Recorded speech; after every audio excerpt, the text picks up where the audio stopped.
Good morning children. आज हम पढ़ेंगे कवित्त। कवित्त के कवि हैं पद्माकर जी।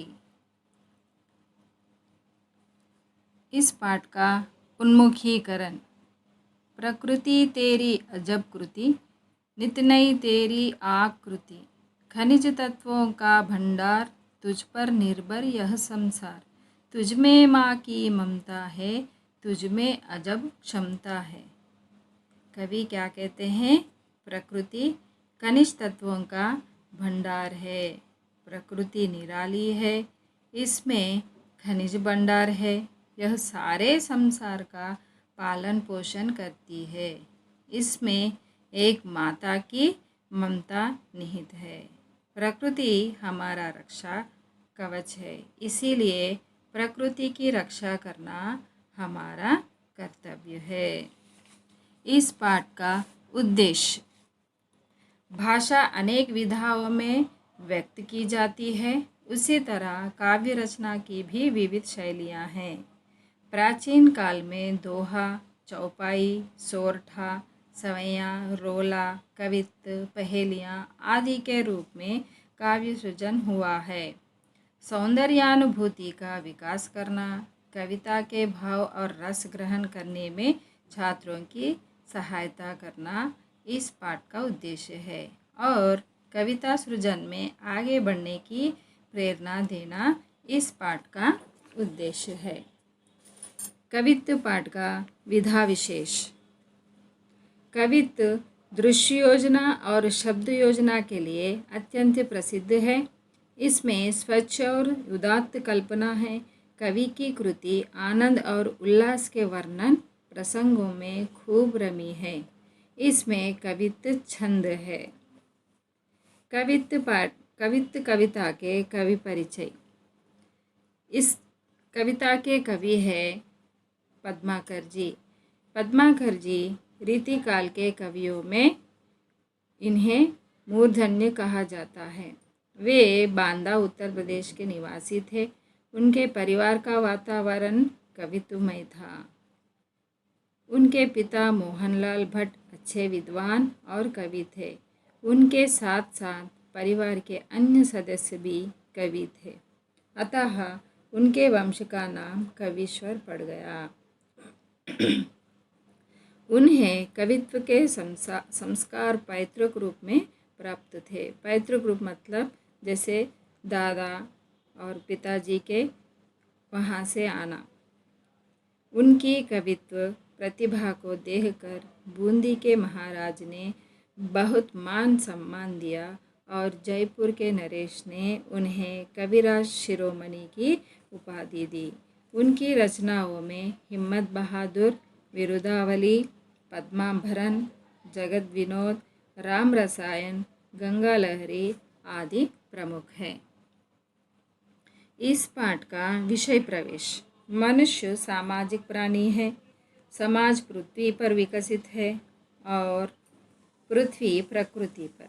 हमारे जीवन में इस सृष्टि की अपूर्व देन प्रकृति है।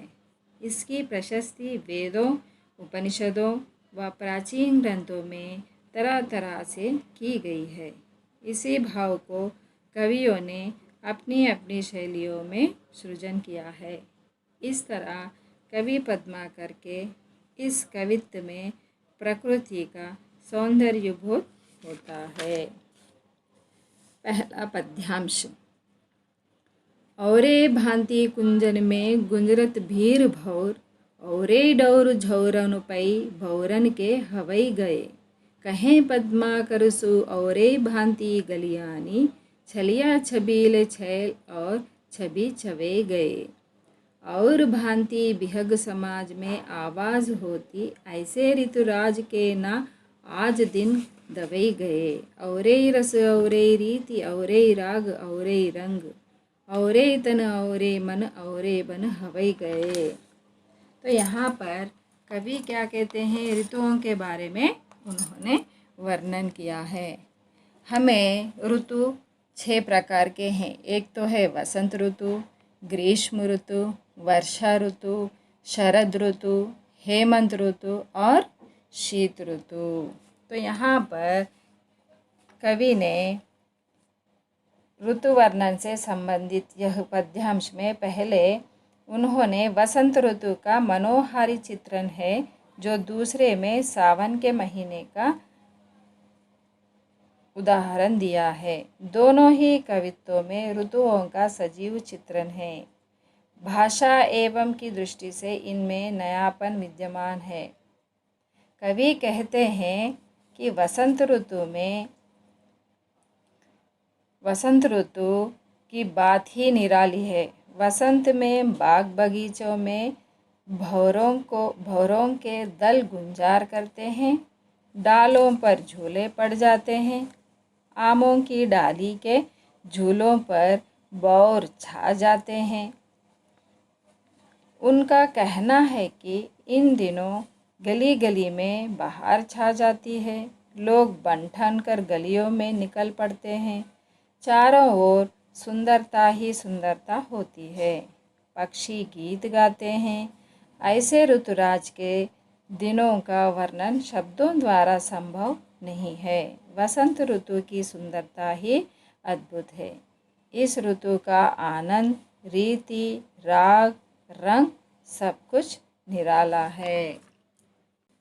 दूसरा पद। भौरन को गुंजन बिहार बन कुंजन में, मंजुल मल्लारन को गावनो लगत है, कहे पद्माकर गुमानहु ते मानहु तई, प्राणहु ते प्यारो मन भावन को लगत है।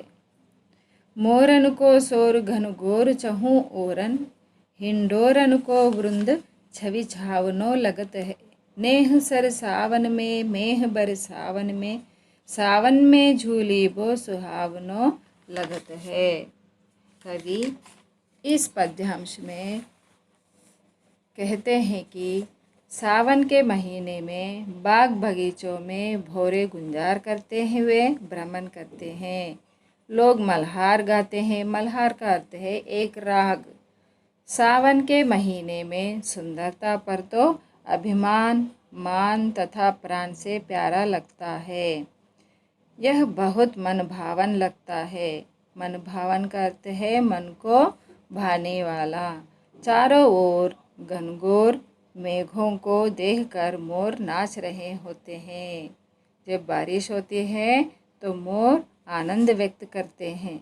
मोरों का शोर और डालों पर पड़े सुंदर सुंदर झूलों का समूह बड़े मनभावन लगते हैं। इस महीने में चारों ओर प्रेमपूर्ण वातावरण रहता है।